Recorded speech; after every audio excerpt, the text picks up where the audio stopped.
जब से घोषणा हुई है तब से वो बारिश है जूनागढ़ में, वो बारिश है गिरनार में कि 2500 जो छतरियाँ थीं, नकली मंदिर थे, रंग पोते हुए देवता थे,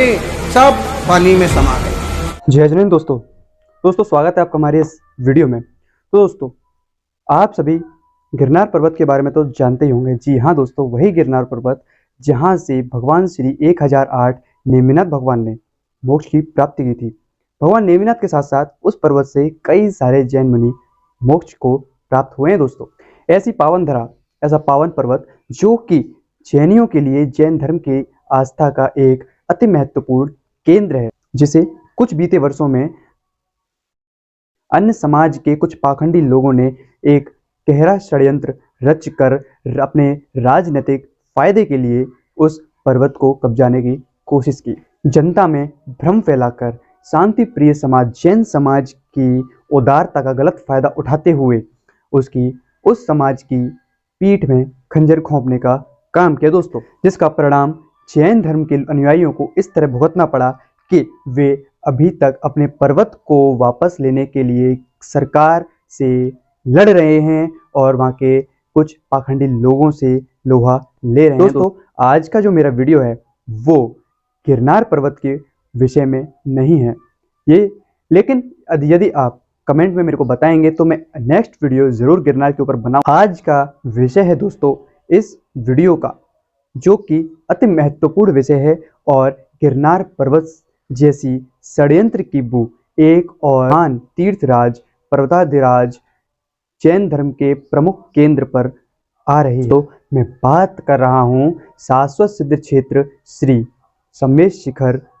तीर्थराज सम्मेश शिखर की, जिसको पारसनाथ पर्वत के नाम से भी जाना जाता है दोस्तों। उस तीर्थराज पर भी, हमारे तीर्थराज सम्मेश शिखर पर भी हो सकता है भविष्य में ये संकट आने वाला हो। इसी चिंता के मद्देनजर इस वीडियो को मैं बना रहा हूं दोस्तों। तो प्लीज़ वीडियो को ज़्यादा से लाइक करना और शेयर करना और कमेंट में ज़रूर लिखना अपने सुझाव कि किस तरह से हम अपने पर्वताधिराज को बचा सकते हैं या किसी षड्यंत्र का शिकार होने से उसको बचा सकते हैं दोस्तों। क्योंकि जिस षड्यंत्र के तहत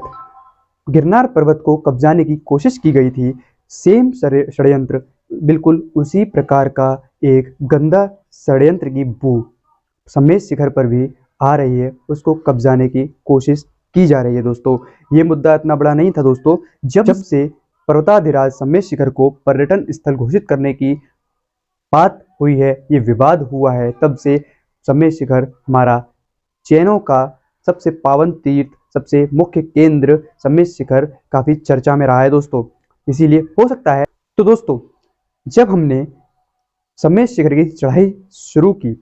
करीब सुबह के 3 बजे हमने पर्वत को चढ़ना स्टार्ट किया, तब तक सब कुछ ठीक था। लेकिन जैसे जैसे दिन का उजाला होता गया, सूर्य देव प्रकट होते गए, वैसे वैसे हमको कुछ अन्य समाज के लोग भी वहाँ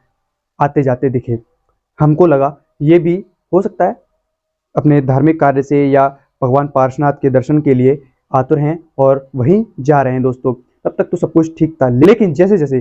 सूर्य का प्रकाश बढ़ रहा था, चारों ओर उसकी किरणें फैल रही थी, वैसे वैसे ऐसे इन लोगों की संख्या देखने में बढ़ती ही जा रही थी दोस्तों। फिर भी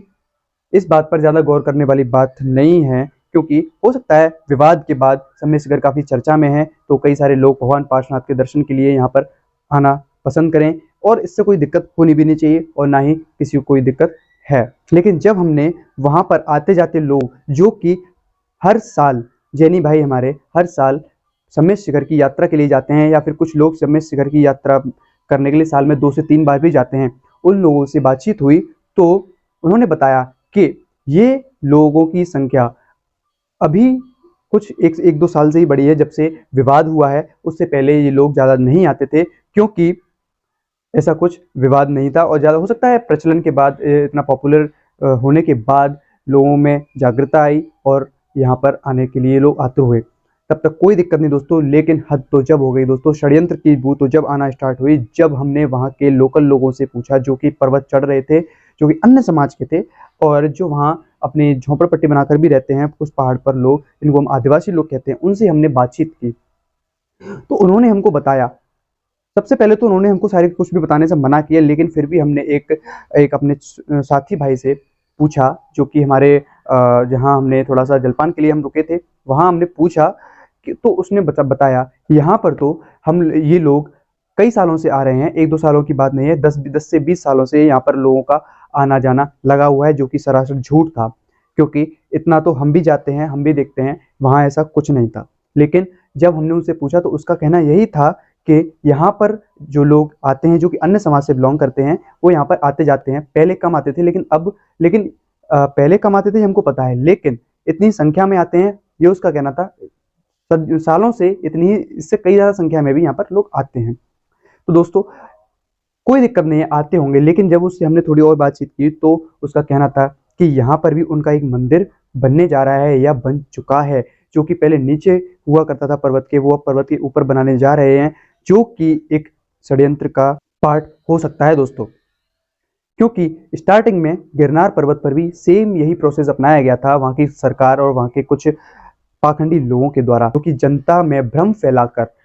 उनकी आस्था से खिलवाड़ कर कर जैनियों के प्रति उनको भड़काया और उनके पर्वत पर पवित्र स्थान को वहां कब्जा करने की कोशिश की गई दोस्तों। इतना सब कुछ बताने के बाद जब हमने उससे पूछा कि आपका मंदिर कहाँ बन रहा है, इन लोगों का कहाँ मंदिर है, हम भी जाके दर्शन करें, देखें क्या है, तो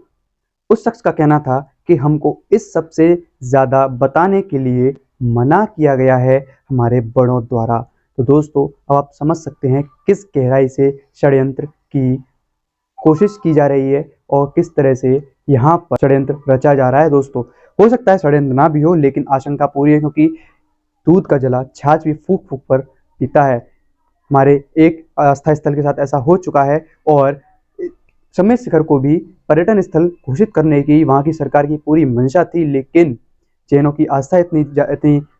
अधिक थी, आस्था इतनी पवित्र थी कि वह ऐसा न कर पाए। तो उन्होंने हो सकता है दूसरा रास्ता अपनाया हो। दोस्तों प्लीज़ इस वीडियो को ज़्यादा फैलाएं, जागरूकता फैलाएं और अपने विचार कमेंट में ज़रूर लिखें। और अगर आपके पास इस चीज़ का सॉल्यूशन है कि इस कब्जे को या इस षड्यंत्र को, इस तरह के किसी भी षड्यंत्र को रोका जा सकता है, तो किस तरह से हम रोक सकते हैं। जैसे कि हाल ही में भी गोमटगिरी का भी विवाद है, वहाँ के जो मध्य प्रदेश सरकार है और प्रशासन है, वहाँ जैनों का जो प्रसिद्ध तीर्थ है गोमटगिरी, वहाँ उसको कब्जाने की कोशिश की जा रही है, जो कि बिल्कुल सरासर गलत है। वहाँ के लोगों को भड़काया जा रहा है और दुष्प्रचार किया जा रहा है। धर्म की आड़ में अपने राजनीतिक और स्वार्थ की रोटियां सेकी जा रही हैं दोस्तों। तो इन सब से बचने का क्या सुझाव है, अगर आपके पास कोई सुझाव है तो प्लीज़ कमेंट में ज़रूर बताना। वीडियो को ज़्यादा शेयर करना और पसंद है तो प्लीज़ लाइक कर देना। जय हिंद दोस्तों, मिलता हूँ आपसे ऐसी एक बेहतरीन अगली वीडियो में, तब तक के लिए जय।